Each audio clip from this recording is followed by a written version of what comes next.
Good morning. BCom second year की corporate accounting की class number 32 आज हम स्टार्ट करेंगे। चैप्टर वैल्यूएशन ऑफ शेयर्स हम पढ़ रहे हैं। उस चैप्टर के क्वेश्चन नंबर 11 तक हमने पिछली क्लासेस के अंदर सॉल्व करे हैं। आज हम स्टार्ट करेंगे क्वेश्चन नंबर 12 से। देखिए, दो कंपनियां हैं, राम लिमिटेड और श्याम लिमिटेड। ये बोल रहे हैं कि संपत्ति संचय दायित्वों में बिल्कुल एक जैसी है, यानी कि इनकी एसेट्स, रिजर्व्स, लाइबिलिटीज़ ये सारा सब कुछ सेम है एक्सेप्ट देयर कैपिटल स्ट्रक्चर। इनका कैपिटल स्ट्रक्चर जो है ना वो अलग है, बाकी ये दोनों कंपनियां बिल्कुल सेम है। तो कैपिटल स्ट्रक्चर में कैसे हैं, तो राम लिमिटेड की शेयर कैपिटल है 1,10,00,000 रुपए की, ओके, जो कि 100 रुपये वाले 10,000 10% पूर्वाधिकार अंश और 10 रुपये वाले 10 लाख इक्विटी अंश में है। यानी कि राम लिमिटेड की शेयर कैपिटल के अंदर 10 लाख रुपए के तो क्या है, प्रेफरेंस शेयर कैपिटल है और 1 करोड़ रुपए की इक्विटी शेयर कैपिटल है। और श्याम लिमिटेड की शेयर कैपिटल भी 1,10,00,000 है, लेकिन स्ट्रक्चर उसका थोड़ा अलग है। कैसा है, तो उसके 100 रुपये वाले 50,000 पूर्वाधिकार अंश है, यानी कि श्याम लिमिटेड के अंदर 50 लाख रुपए की प्रेफरेंस शेयर कैपिटल है और रिमेनिंग 10 रुपये वाले 6 लाख इक्विटी अंश, यानी कि 60 लाख रुपए की क्या है, इक्विटी शेयर कैपिटल। तो ये क्या हो रहा है कि दो कंपनीज़ हैं, दोनों कंपनीज़ में सब कुछ सेम है, कैपिटल की अमाउंट भी सेम है, स्ट्रक्चर अलग है। राम लिमिटेड में क्या है, 10 लाख की प्रेफरेंस शेयर कैपिटल, 1 करोड़ की इक्विटी शेयर कैपिटल, और श्याम लिमिटेड में 50 लाख की प्रेफरेंस शेयर कैपिटल और 60 लाख की इक्विटी शेयर कैपिटल। अच्छा, आगे बोल रहे हैं इन दोनों कंपनियों के इक्विटी शेयर्स पर रेट ऑफ रिटर्न भी 12%, यानी कि normal rate of return is 12%, okay. दोनों कंपनीज के लिए, दोनों कंपनियों में से प्रत्येक कंपनी के लिए वर्ष 2015 और 2016 के लाभ है 30 लाख और 35 लाख। तो 2 ईयर के प्रॉफिट दे रखे और प्रॉफिट भी दोनों कंपनीज के सेम है, राम लिमिटेड के भी और श्याम लिमिटेड के भी। 1 साल 30 लाख, दूसरे साल 35 लाख, ओके। इन सूचनाओं के आधार पर दोनों कंपनी के इक्विटी अंशों का मूल्य आपको ज्ञात करना है। 2 मेथड दे दिए। फर्स्ट मेथड है expected rate of dividend method, okay, and second expected rate of earning method, okay. दोनों मेथड से हमें क्या करनी है, वैल्यू पर शेयर फाइंड आउट करनी है, राम लिमिटेड के लिए भी और श्याम लिमिटेड के लिए भी। तो करेंगे तो एक्सपेक्टेड रेट ऑफ डिविडेंड और एक्सपेक्टेड रेट ऑफ अर्निंग। तो स्टार्ट करते हैं expected rate of dividend method से। क्वेश्चन हमारा क्वेश्चन नंबर 12। फर्स्ट हम कर रहे हैं expected rate of dividend method. Then इसके लिए हमें क्या ज़रूरत होती है, तो फॉर्मूला हमारा जो होता है वो होता है वैल्यू पर share is equals to expected rate of dividend divided by normal rate of return into paid up value पर शेयर। यही फॉर्मूला होता है expected rate of dividend method से। हमें सिर्फ इक्विटी शेयर्स का ही वैल्यूएशन करना है, प्रेफरेंस शेयर्स का नहीं करना है। तो यही कैलकुलेशन दोनों कंपनीज के लिए करनी है, राम लिमिटेड की भी और श्याम लिमिटेड की भी, ठीक है, करेंगे।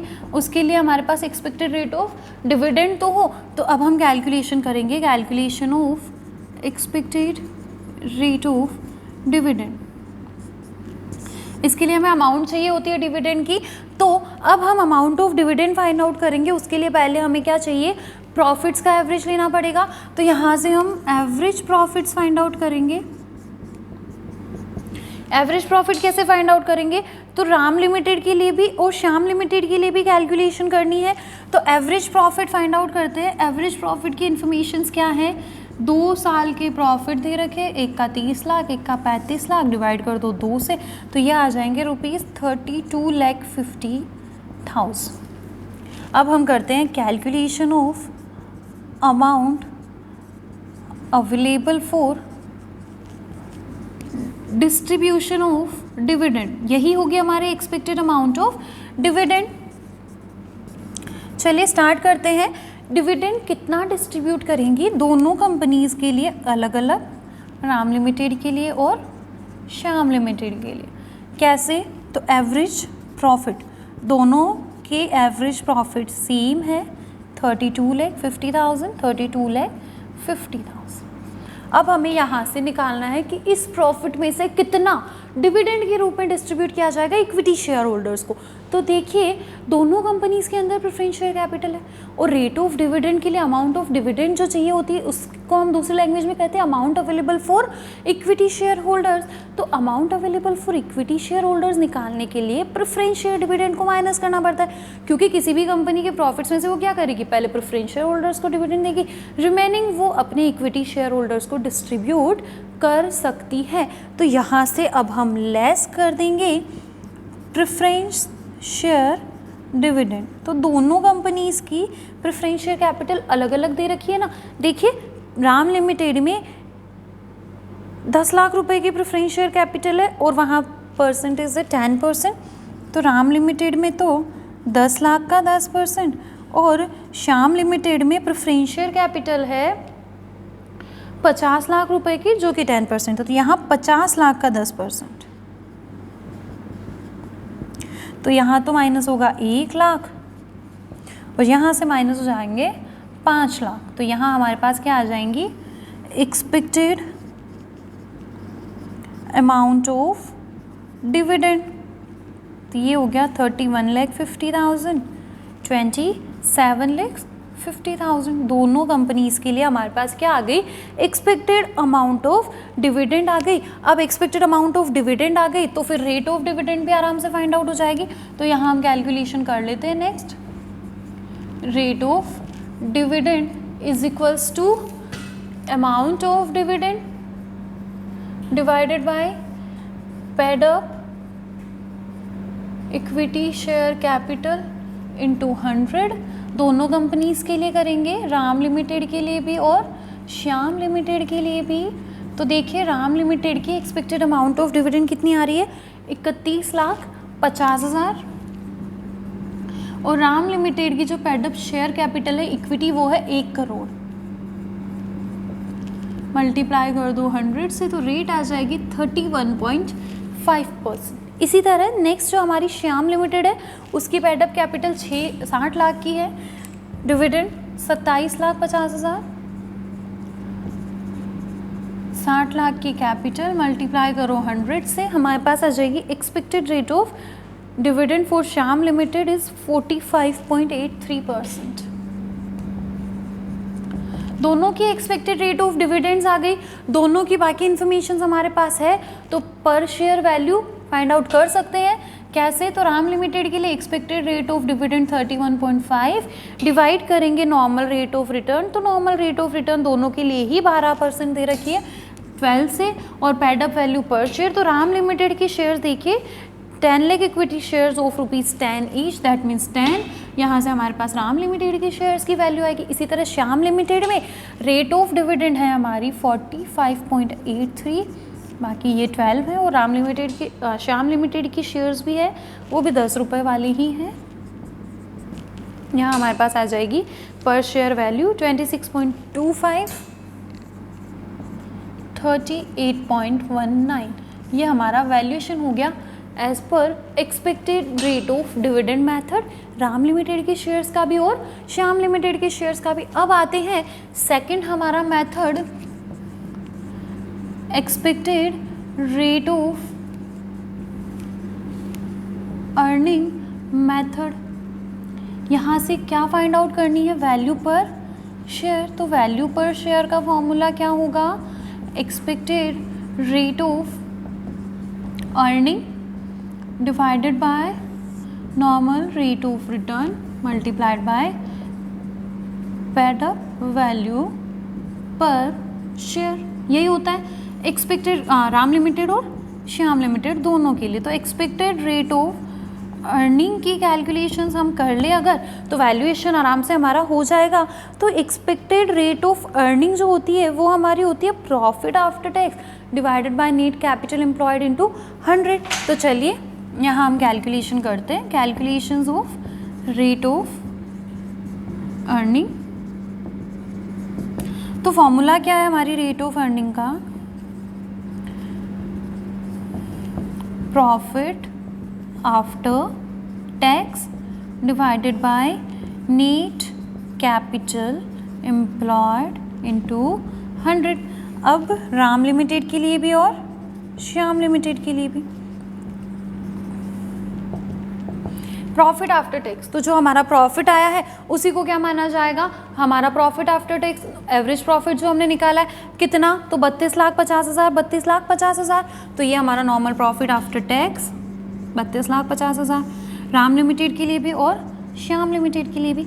अब आती है कैपिटल की बात, तो कैपिटल एम्प्लॉयड जनरली तो हम निकालते हैं टोटल एसेट्स माइनस लाइबिलिटीज सब कुछ करके, लेकिन ऐसी कोई इन्फॉर्मेशन तो यहाँ है नहीं। इन्फॉर्मेशन हमें है कैपिटल स्ट्रक्चर के बारे में बता रखा है कि दोनों कंपनीज में कैपिटल एम्प्लॉयड कितनी है, 1,10,00,000, 1,10,00,000, तो उसी को हम अपनी कैपिटल एम्प्लॉयड लिखेंगे।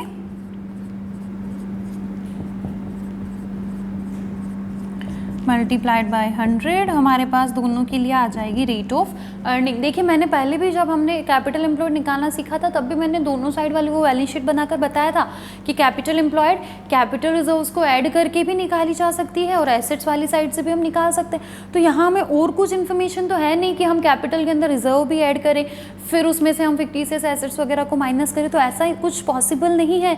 जो पॉसिबल था उसके बेस पे हमने अपनी कैपिटल एम्प्लॉयड लिख दी और हमारे पास यहाँ से आ जाएगी रेट ऑफ अर्निंग, तो दोनों के लिए सेम ही आएगी रेट ऑफ अर्निंग 29.54%। अब आते हैं वैल्यूएशन के लिए, तो expected rate of earning 29.5% Ram limited की, नॉर्मल रेट ऑफ रिटर्न 8 और वैल्यू पेड अप वैल्यू 10, इसका भी सेम क्योंकि दोनों की पेड अप वैल्यू 8 और दोनों पेड अप वैल्यू 10 है और नॉर्मल रेट ऑफ रिटर्न दोनों में ही 8 रुपये है, 8% की है, तो यहाँ से हमारे पास वैल्यू पर शेयर आ जाएगी। अच्छा NRR 12 है 24.61 हमारा वैल्यू पर शेयर। तो दो मेथड हमें पूछे, expected rate of dividend method से हमारी वैल्यूएशन होगी, expected rate of earning method से हमारी वैल्यूएशन होगी, तो दोनों मेथड से हमने वैल्यू पर शेयर फाइंड आउट करके बता दी। समझ में आई चीज़ें? डिविडेंड मेथड था, हमने rate of dividend find out कर ली। जब हमारा अर्निंग मेथड है तो हमने rate of earning find out कर ली, और अर्निंग और डिविडेंड रेट फाइंड आउट होने के बाद तो फॉर्मूला बिल्कुल सिंपल से है, उसके हिसाब से हमने राम लिमिटेड और श्याम लिमिटेड दोनों कंपनीज के लिए क्या कर लिया, उनके इक्विटी शेयर्स का वैल्यूएशन कर लिया। प्रेफरेंस शेयर्स का वैल्यूएशन हमें नहीं पूछा है इसलिए हमने नहीं किया। आगे आ जाते हैं, देखिए क्वेश्चन नंबर 13 हमारा।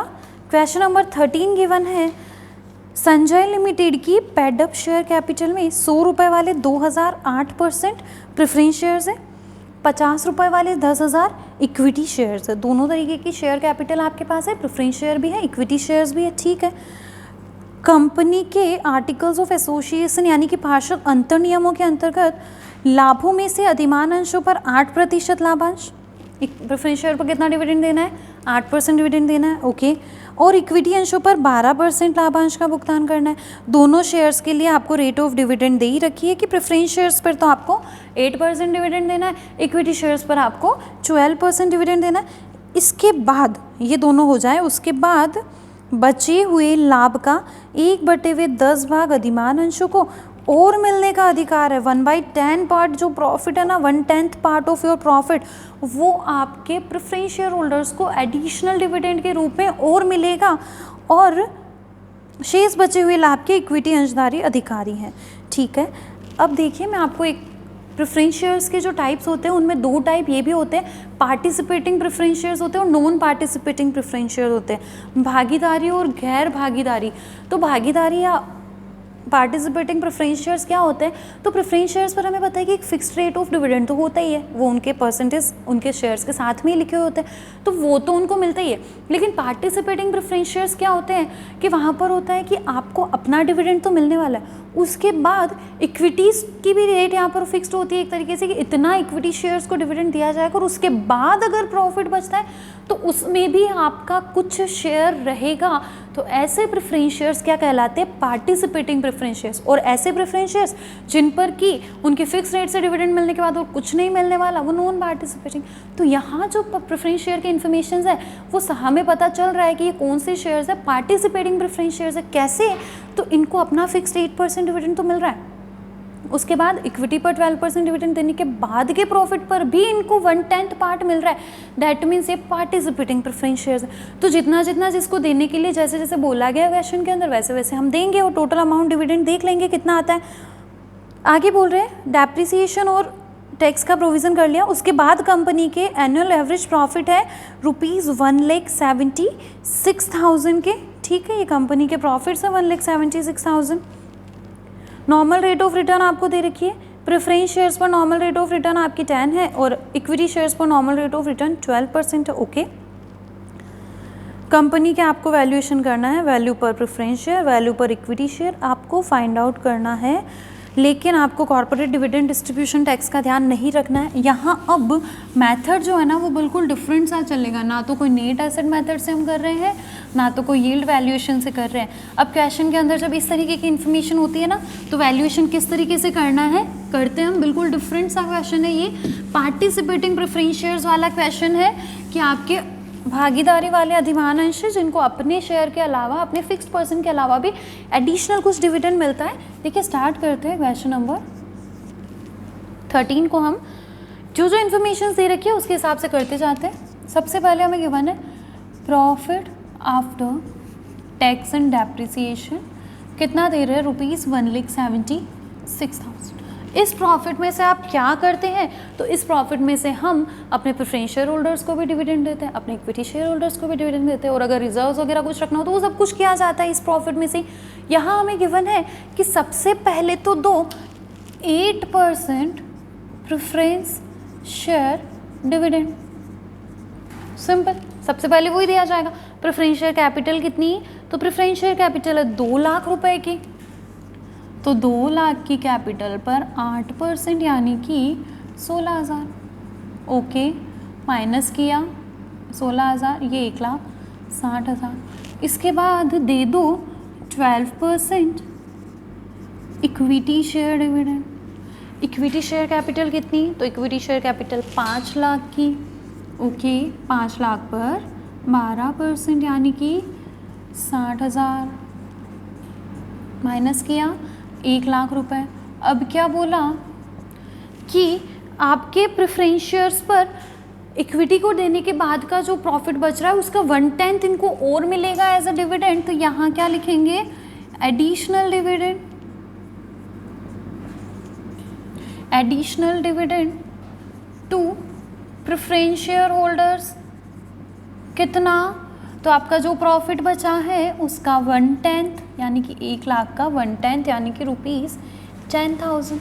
और फिर जो बचा है वो एडिशनल डिविडेंड किसका है, इक्विटी शेयर होल्डर्स का। Additional dividend to equity share holders, यही बोला है ना कि इनको 1/10 देने के बाद जो भी बचता है उस पर किसका अधिकार, इक्विटी शेयर होल्डर्स का। समझ में आई चीज़, जो क्वेश्चन के अंदर बोला था एज इट इज़ वर्क हमने किया।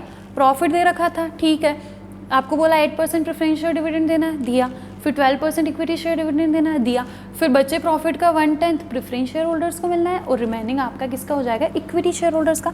अब यहाँ हम देखते हैं total amount of dividend to preference share holders या total amount of dividend on preference share capital कितना मिलना है, तो 16,000 तो इनका नॉर्मल और एडिशनल 10,000 का, यानी कि इनको कितना मिला डिविडेंड 26,000 के। इसी तरह total amount of dividend on equity share capital और टू इक्विटी शेयर होल्डर्स, दोनों में से कोई भी लैंग्वेज लिखो, कोई प्रॉब्लम नहीं है। 60,000 का इनका नॉर्मल डिविडेंड और 90,000 का इनका एडिशनल डिविडेंड, यानी कि ₹1,50,000। क्लियर सी बात है। ये डिविडेंड्स तो हमारे पास आ गए कि आपने अपने इक्विटी शेयर होल्डर्स को कितना डिविडेंड दिया, प्रेफरेंस शेयर होल्डर्स को कितना डिविडेंड दिया। अब आपको वैल्यूएशन करना है शेयर्स का, तो अब हम क्या करेंगे, इन वैल्यूज़ का कैपिटलाइजेशन करेंगे, इनका पूंजीकरण करेंगे। क्यों, क्योंकि हमें पता है कि आप क्या कर रहे हो, 26,000 दे रहे हो अपने प्रेफरेंस शेयर होल्डर्स को, और प्रेफरेंस शेयर होल्डर्स की जो नॉर्मल रेट ऑफ रिटर्न है ना वो है 10%।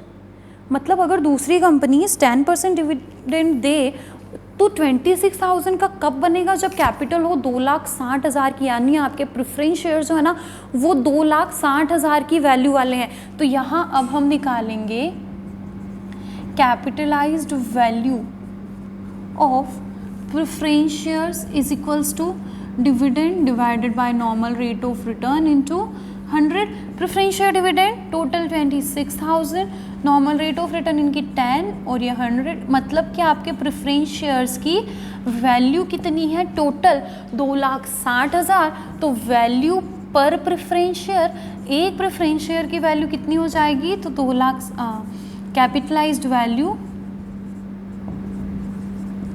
Divide by number of preference shares, और number of preference shares question में गिवन ही है। कितने हैं आपके प्रेफरेंस शेयर्स, तो प्रेफरेंस शेयर्स के नंबर गिवन है 2000 प्रेफरेंस शेयर है, तो डिवाइड कर दो 2000 से, ये हमारे पास आ गई ₹130 पर शेयर। समझ में आ रहा है हमने क्या किया, हमारे को पता है कि 26,000 का डिविडेंड आप दे रहे हो और बोल रहे हैं कि जनरली इस पर 10% डिविडेंड मिलता है, 10% रेट से रिटर्न मिलता है।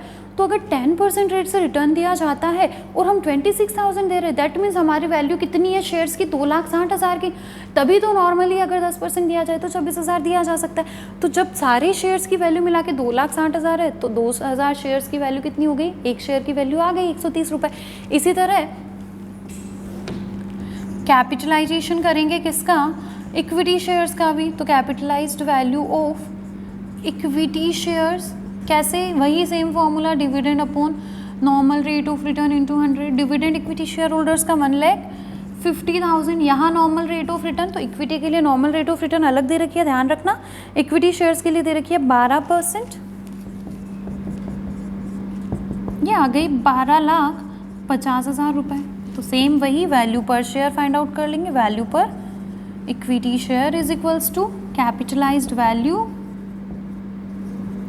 Divided by number of equity shares. तो कैपिटलाइज्ड वैल्यू तो आ गई 12,50,000। इक्विटी शेयर्स कितने हैं, तो देखिए बुक में दे रखे हैं आपको 10,000 इक्विटी शेयर्स है, तो वैल्यू कितनी आ गई, ₹125 पर शेयर। ये हमारा वैल्यूएशन हुआ।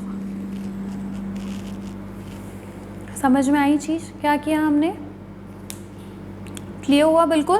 कैपिटलाइज्ड वैल्यू निकाली और उसके हिसाब से हमने अपनी पर शेयर वैल्यू हमने फाइंड आउट कर ली। तो ये हमारा क्वेश्चन नंबर 13 कंप्लीट हुआ।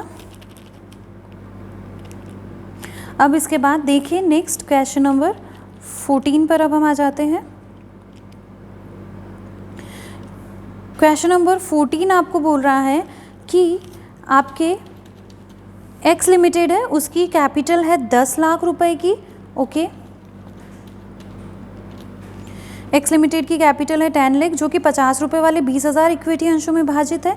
31 मार्च को कंपनी के पास 2,50,000 का जनरल रिजर्व है और P&L में 50,000 का क्रेडिट शीट है। आपको रिजर्व्स की इन्फॉर्मेशन है।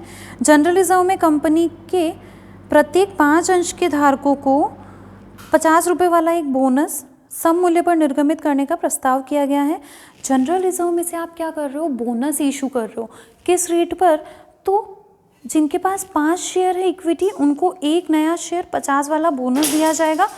आपको बोनस अंशों के निर्गमन से पूर्व और बोनस अंशों के निर्गमन के पश्चात इक्विटी शेयर्स की वैल्यू फाइंड आउट करनी।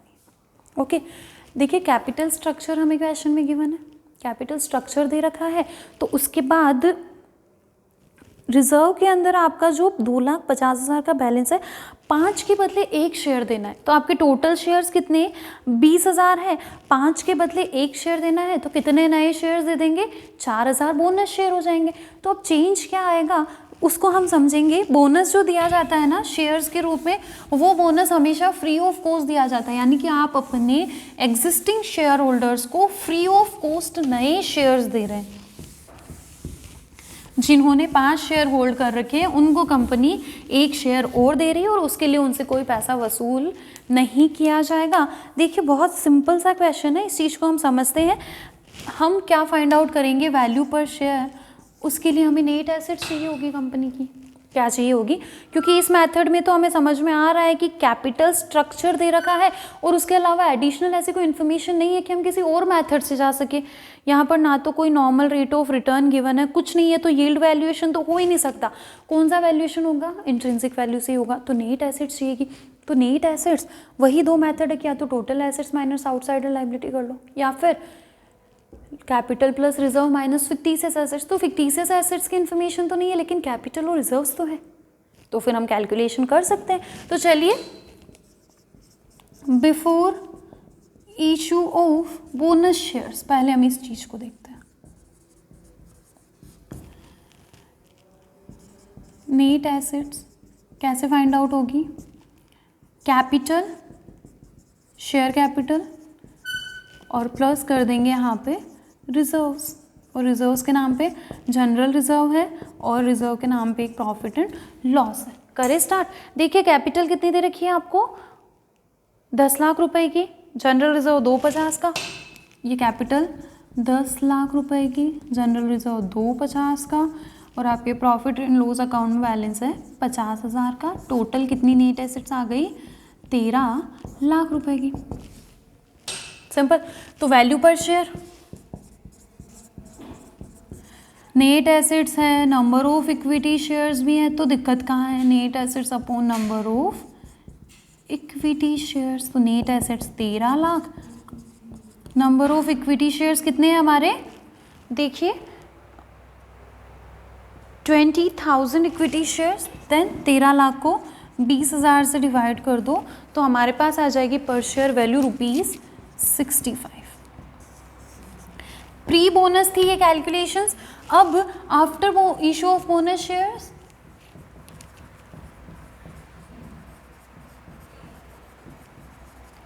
स्टार्ट करते हैं। हमें नेट एसेट्स फाइंड आउट करनी है, यहाँ पर भी शेयर कैपिटल, वर्किंग नोट एक बनाते हैं, नंबर ऑफ बोनस शेयर्स। क्या बोल रहे हैं कि 5 के बदले 1 शेयर बोनस के रूप में इशू किया जाएगा, तो 20,000 के बदले कितना शेयर हो जाएंगे नए इशू? 4,000 शेयर्स। तो अब कैपिटल स्ट्रक्चर में क्या चेंज आएगा? तो कैपिटल में आपके पहले तो 20,000 शेयर थे, लेकिन अब कितने शेयर हो गए? 24,000 शेयर्स। अच्छा, ₹100 वाले हैं, तो ये 24 लाख रुपए हो जाएंगे आपके। उसके बाद फाइन, सॉरी 24 लाख नहीं, ये आपके शेयर्स 50 वाले हैं, तो 24,000 इक्विटी शेयर्स ऑफ ₹50 ईच हो जाएगा। 24,000 इंटू 50, तो ये 12 लाख की आपकी कैपिटल। अब आते हैं रिजर्व्स में, तो जनरल रिजर्व, क्वेश्चन क्या बोल रहा है कि जनरल रिजर्व में से आप बोनस दे रहे हो, तो जनरल रिजर्व में जब पहले 250 का बैलेंस था, अब वहाँ से आपने 2 लाख की कैपिटल इशू कर दी, किया ना? पहले 10 लाख की कैपिटल थी, अब ये जो बोनस अमाउंट है, अमाउंट ऑफ बोनस कितना? तो 4,000 शेयर 50 रुपये के हिसाब से, यानी कि 2 लाख रुपए का बोनस। तो बैलेंस इन जनरल रिजर्व में अब कितना बचेगा? तो 250 था, उसमें से 50,000 ही तो अब बचेगा, क्योंकि 2 लाख आपने क्या कर लिया है? बोनस के रूप में यूटिलाइज कर लिया है। Then remaining balance general reserve का कितना? 50,000। Profit and loss as it is 50,000। Net assets 13 lakh. ध्यान देना, बोनस देने से कभी भी आपकी टोटल नेट एसेट्स चेंज नहीं होती, आपके रिजर्व्स एंड सरप्लस और इक्विटी की टोटल वैसी ही आएगी जैसी पहले आती थी। क्यों? क्योंकि आपके 2 लाख यहाँ से हट के वहाँ ट्रांसफर हो गए। रिजर्व्स का कैपिटलाइजेशन भी इसको कहते हैं, बोनस को क्या कहते हैं? कैपिटलाइजेशन ऑफ प्रॉफिट्स और रिजर्व्स भी कहा जाता है। एक पूरा चैप्टर भी है हमारा इसके संबंध में, तो वो हम बाद में पढ़ेंगे। अभी हमने क्या किया? जनरल रिजर्व में से कैपिटल को एक तरीके से ट्रांसफ़र कर दिया। अब हमारे पास क्या निकालनी है? वैल्यू पर शेयर,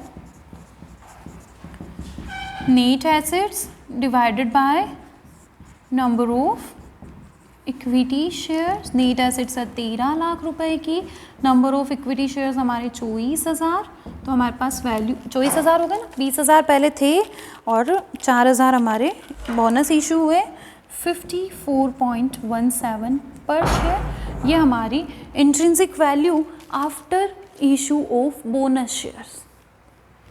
समझ में आई चीज़? पहले ये तो बिल्कुल सिंपल था, इसमें तो कोई प्रॉब्लम हो ही नहीं सकती। बोनस हमने इशू किया, कितने नंबर ऑफ बोनस शेयर? 4,000, तो नए शेयर्स कितने हो जाएंगे? 24,000। अभी 4,000 का मतलब कि 2 लाख रुपए की हमने बोनस कैपिटल इशू कर ली, तो कैपिटल बढ़ के 12 लाख हो गई। 2 लाख रुपए जनरल रिजर्व से कम हो गए, तो जनरल रिजर्व में बचा 50,000 का बैलेंस। तो ये हमारा सिंपल सा क्वेश्चन नंबर 14 सॉल्व हुआ। अब आगे जो क्वेश्चंस बचे हैं उनको हम नेक्स्ट क्लास के अंदर डिस्कस करेंगे। 2 क्वेश्चन बच रहे हैं, नेक्स्ट क्लास में करके इस चैप्टर को ओवर करेंगे। तब तक इन क्वेश्चंस को आप वापस से पढ़िए, सॉल्व करिए। Okay, thank you.